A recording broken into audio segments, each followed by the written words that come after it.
If you remember Election Day 2020, you probably know that it wasn't actually Election Day, it was more like Election Week, and it took a while for the final result to come out. During the height of the pandemic, with so many people voting early, voting by mail, and so many absentee ballots that had to be counted in separate ways, it took states a long time to figure out how to count them properly. And I'm sorry to say, it looks like we might be heading towards a repeat of that this time around.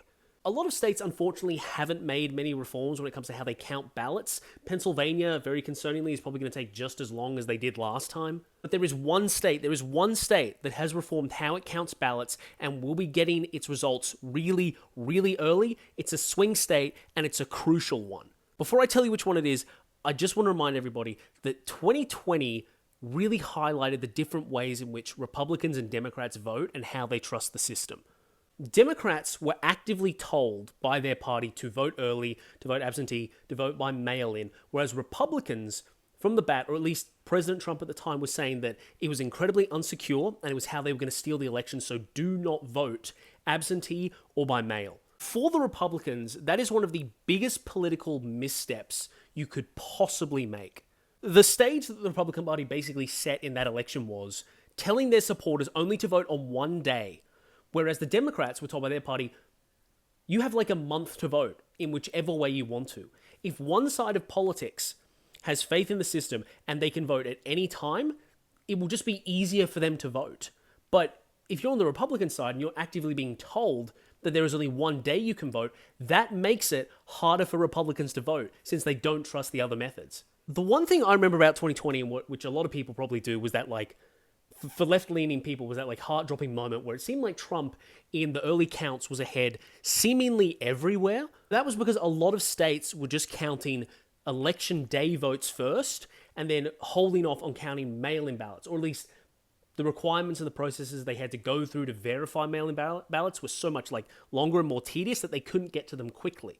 So what was happening was in-person ballots were getting counted, which heavily leaned Republican, and most Democratic ballots weren't being counted for 12 or 18 hours after that, which is when we saw the tide change and Biden eventually overtook Trump in all of the crucial swing states. In 2020, 2/3 of people did not vote on election day. They either did so early or they did so via the mail. Now that is not something that we're going to see this time, but it does look like, at least according to some polling, that a majority of Americans, maybe closer to 51 to 55% of Americans, are going to vote early or via the mail. And that same polling reports that 61% of the people voting early are Democrats. So look, we are probably going to see something similar this time around, where early in-person votes, which are Republican, are getting counted first in most swing states, and then Democratic absentee or mail ballots will come in later and then level the playing field, as it were. With the exception of one state, and that state is Michigan. In comparison to other swing states, which are going to take forever to count, like Pennsylvania or North Carolina or Georgia, Michigan has really reformed how they process early votes. Because the majority of votes this time around are still going to be mail-in or early, Michigan has kind of reformed it so that for the 2 weeks leading up to the election, they can start not counting, but processing and approving and seeing that votes are valid, that they've been conducted in a valid way and submitted before the election. So that when election night comes, they will just start counting all their votes together. What this means is that Michigan isn't going to have a situation where they count heavily Republican and then heavily Democratic votes. They're just going to count all votes together at once. And that means it's going to give us a very clear picture earlier on in election night than any other swing state is of what's actually going on.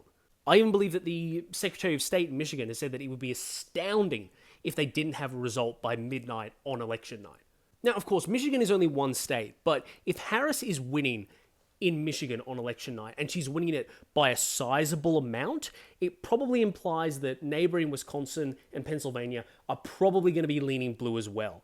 Where on the other hand, if Trump is winning in Michigan on election night early, then the Democrats have to know that the game is up from there. If the Democrats aren't winning Michigan, they're probably not winning any of the swing states. That is their safest bet to win one of the swing states, and if that is falling early on election night, then Trump will be the president pretty much without a doubt. So I am begging you, when election night comes around, if you have to look at any state, focus on any state, look at Michigan. Its results are going to come in earlier. They're going to paint a very clear picture of what the country is feeling towards the race, and you might just be able to pick the winner on the night instead of, 7 or 8 days later.